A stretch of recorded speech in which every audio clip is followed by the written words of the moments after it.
Продолжим? With fresh air. With mosquitoes. Yeah, with fresh air, you have to send the mosquitoes. To tonify us.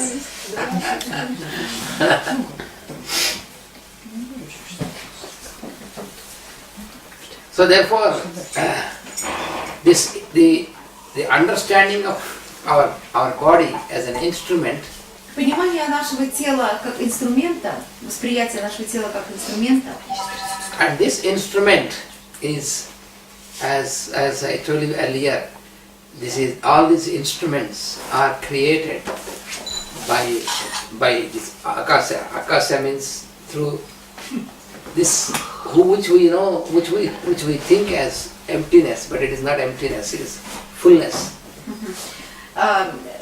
Инструмент, который создан Акашей, который нами воспринимается как пустота, а на самом деле это не пустота, а наоборот полнота, наполненность. So this Akasha, as it is explained, as the form of this supreme person, Акаша как форма высшего существа. So he speaks what we think that we speak, he speaks, he listens, he does everything using this instrument. Итак, мы думаем, что мы говорим, мы слушаем. На самом деле говорит и слушает эта сущность, это существо, используя нас в качестве своего инструмента. So this instrument was designed by that intelligence. И инструмент этот создан был вот именно этим высшим разумом. And this instrument is made to function also by the higher intelligence. И более того, этот инструмент запускается и функционирует именно благодаря этому высшему разуму.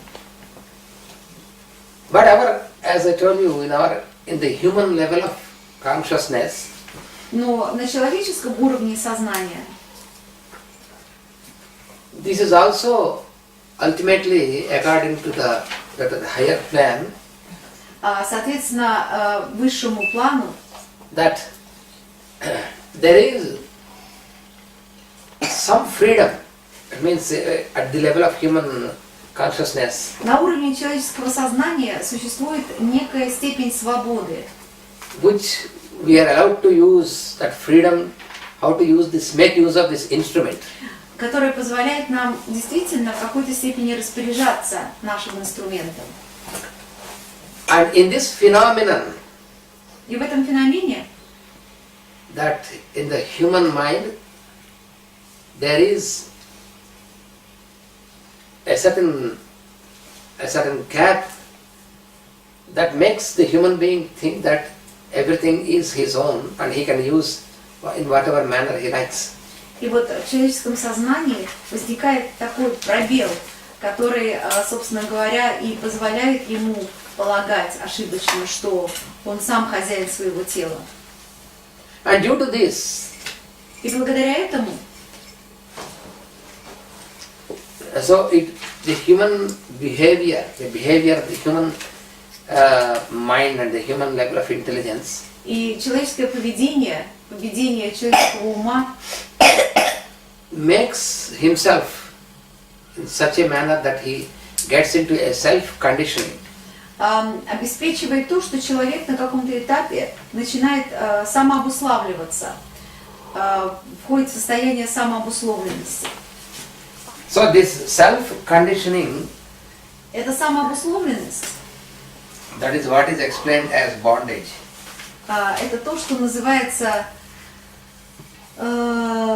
привязанность, binding, привязки.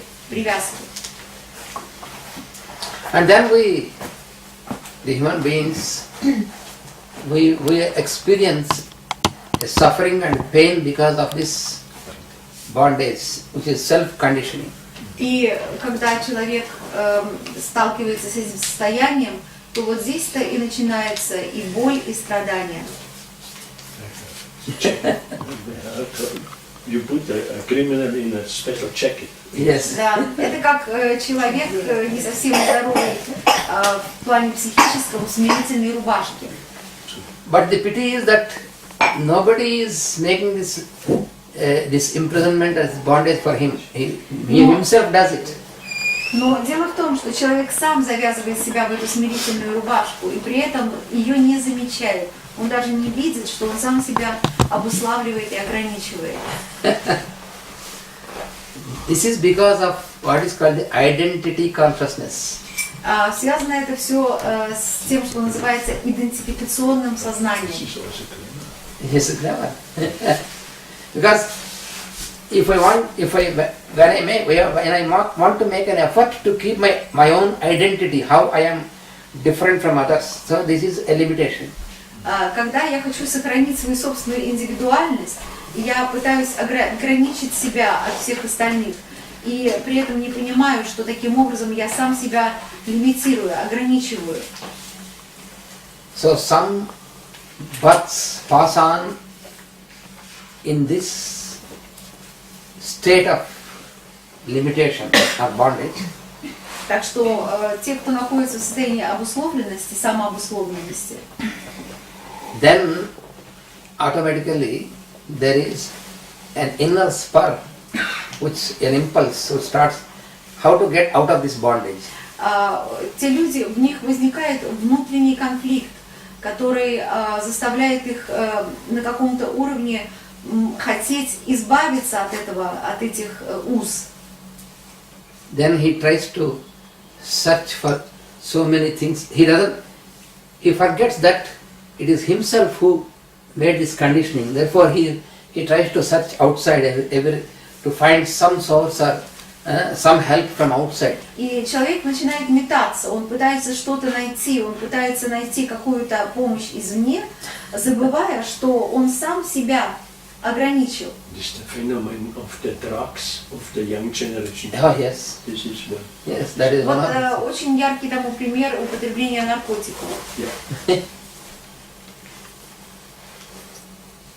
Because all this bondage, all these limitations, all this is from within our own mind, within ourselves, not from outside. Потому что все эти лимитации, все эти ограничения, они созданы нашим собственным умом. Никто вовне не ограничивал нас, так как мы это делаем сами. This morning, when you remember after the breakfast, we were speaking about these enemies. Помните, сегодня после завтрака мы разговаривали про вот этих врагов. Where the human mind is always have fear about enemies. Человеческий ум, он всегда боится каких-то внешних врагов. You know, Master CVV, when once a person came to him and said, I want to get rid of my enemies because always I am surrounded by so many enemies, he said to the Master. Когда один из людей пришел к учителю и сказал, вы знаете, у меня столько внешних врагов, мне нужно как-то от них избавиться. And he asked the Master, please give me some mantram, something, so that I can meditate and then I can destroy the enemies. И попросил учителя, учитель, дайте мне какую-то мантру, чтобы я укрепился и мог победить и разрушить всех своих врагов. Then Master CVV has given a small sentence and said, you meditate, contemplate upon this and all your enemies are destroyed. И тогда мастер Сивик сказал, пожалуйста, медитируй на тему, что все твои враги уже разрушены, побеждены, уже побеждены. So, I write down this mantra, you can also try this. Я напишу. Нет, он дал небольшую мелочку, он дал маленькое предложение, говорит, не медитируй, говорит, на это предложение, сейчас он даст нам. Он дал мантру, все твои враги побеждены. So destroy all your enemies. So Нет, он дал мантру, которая разрушит всех твоих врагов. you can translate it immediately into Russian.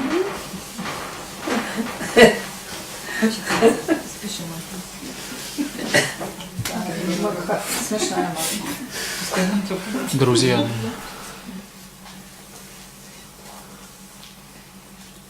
He said, enemies. Нет. Beware of thyself. This is the mantra. О-о. He said, you meditate upon this, all your enemies will be destroyed, he said. Excellent. Это староангельский. Что? Ага. Враги внутри тебя. Враги, бойтесь самого меня.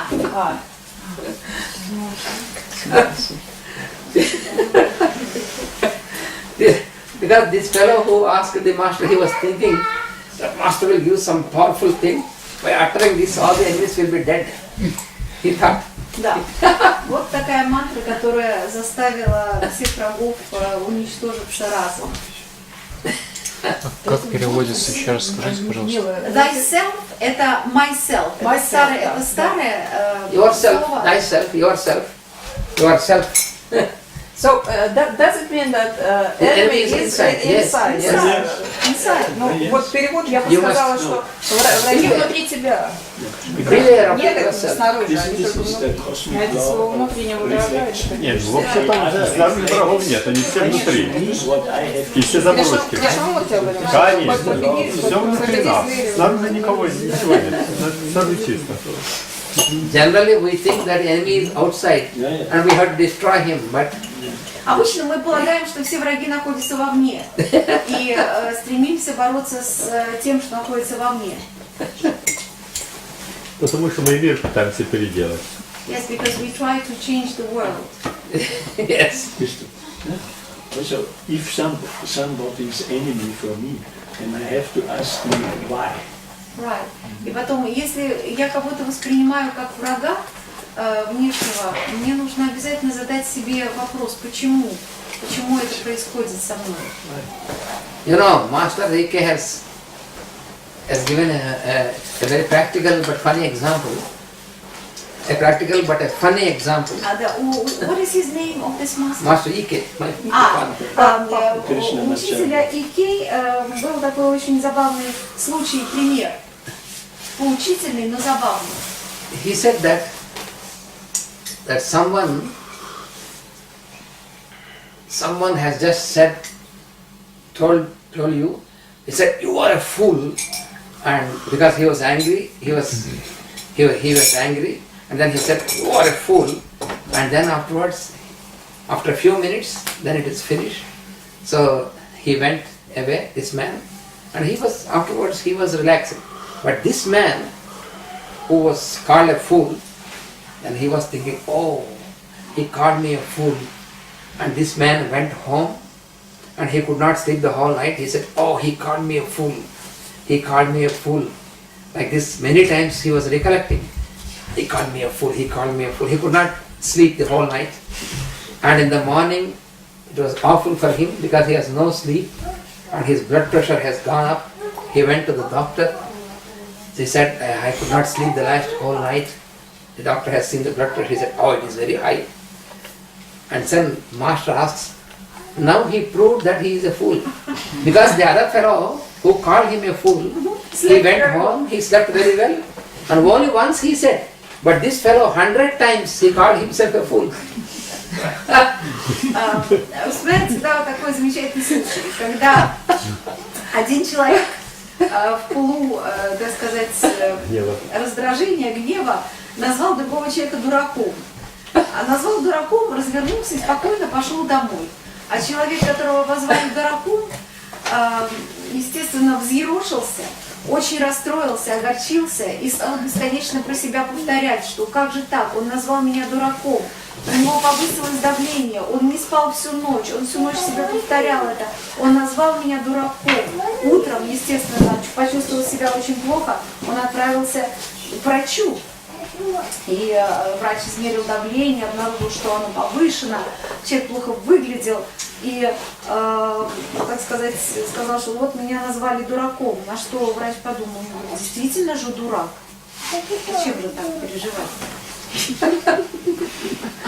So now he proved himself that he is really a fool. И таким образом он доказал всем, и самому себе в том числе, что он действительно дурак.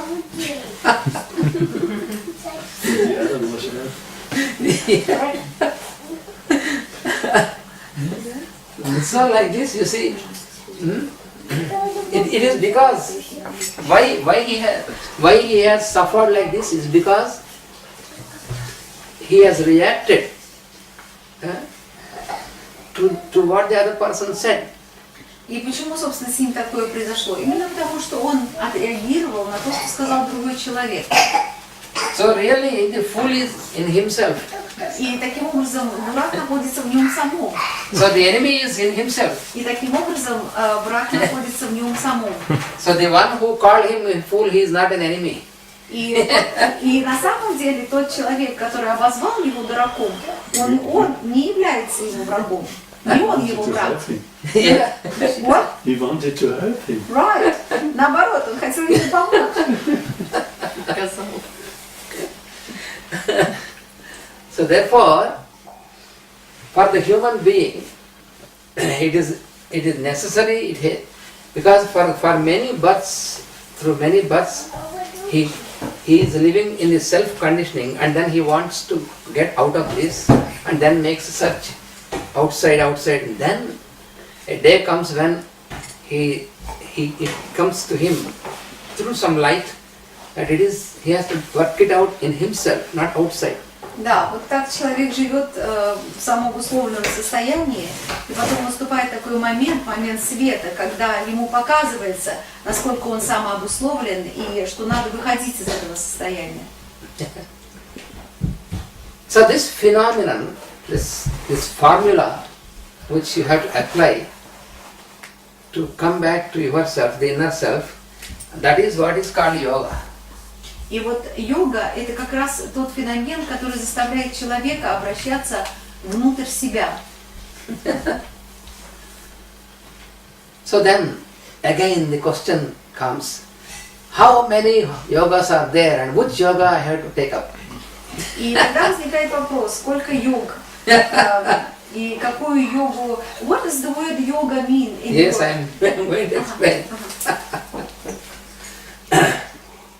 И какую из них выбрать? Because now we find everywhere, because yoga is, the term is very popular all over the world. Термин йога очень популярен во всем мире. And people discuss very much about this, and this yoga is good, or this yoga is good, and that yoga. And when people try this yoga for some time and say, oh, that is better yoga, and we go with this yoga. And so now we have more than 1,000 yogas now. Теперь во всем свете существует больше 1000 разных видов йоги. Люди дискутируют между собой, а вот это хорошая йога, а вот это тоже хорошая, а вот это не очень хорошая. Побегу-ка я попробую эту йогу, попробовал, потом побежал другую, попробовал.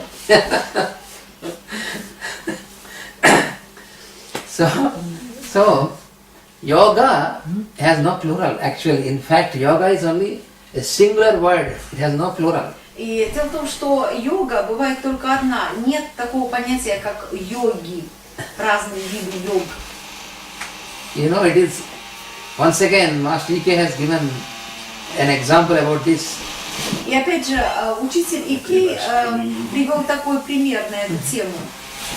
Because once he was invited. He was invited by a group of people. It was a township. It belongs to a company, a big company, and the people working in this, they have invited him. And then they were introducing their company and said, we have many unions here. They said to him, we have many unions of people, because the people working in this big company, there are many people. Right. And then they said, we have many unions, different groups. Однажды учителя пригласили в какую-то большую организацию, и когда ему представляли организацию, сказали, что ну а вот в нашей организации очень много разных союзов людей, разных групп людей. Then Master smiled and said, Тогда мастер улыбнулся и сказал, it is very strange. You say there are many unions, that means there is no union. Когда кто-то говорит о том, что существует много группировок, много объединений людей, это значит, что среди людей нет никакого объединения. Because union denotes unity, oneness. When there are many unions means there is no oneness. Потому что объединение, оно обозначает единство, правильно? А если есть много объединений, значит уже не может быть речи ни о каком единстве. In the same manner, if you say there are many yogas, that means it is non-yoga. И поэтому точно так же, когда говорится о множестве всяких йог, это значит, что к йоге это не имеет никакого отношения. Then what is the meaning of yoga? Каково значение слова йога? So yoga is the communion of your individual consciousness with the universal consciousness. Йога – это воссоединение твоего индивидуального сознания с божественным сознанием. Some people try to translate it as union. It is not union, it is communion. Есть разная, немножко, небольшая разница между словом union, единение, и communion, соединение, объединение. Because union means to bring two things together. That is union. Когда две вещи соединяются, это вот объединение. But communion is not bringing two things. It is only one thing, and it is a realization that it is realizing that it is only one thing. А communion – это когда что-то воссоединяется в абсолютное единое целое. И причем так парадокс состоит в том, что и изначально это тоже было единым целым. That means, which makes you realize that you are not an individual consciousness, but you are just the same one universal consciousness. Это значит, что вы не просто и не являетесь индивидуальным сознанием, а вы являетесь частью большого, божественного, универсального сознания. Я назвала это воссоединение. Воссоединение, я сказала вначале, да. That is the actual meaning of the word yoga. И вот в этом и состоит значение слова йога. That is what exactly you find in the scriptures in Veda and any scriptures. И именно об этом говорится в священных писаниях Веды. So therefore, the science of yoga is not different or newly invented by the human beings. It is only a part of this scriptural science. И таким образом наука Вед, йоги, это не что-то новое, это только часть тех священных писаний, которыми являются Веды. Not at all any new. No, because nowadays many people claim that now I brought a new yoga with which you can get liberation within a few days. So there is no new yoga. Очень любят сейчас в последнее время сказать, что я изобрел новую йогу, которая освобождает сознание и так далее. Никакой новой йоги не бывает, не может быть.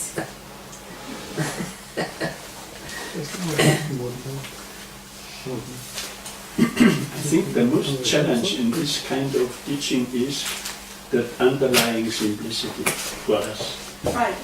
Самым большим испытанием, связанным с этим учением, это его подоплека, которая очень проста.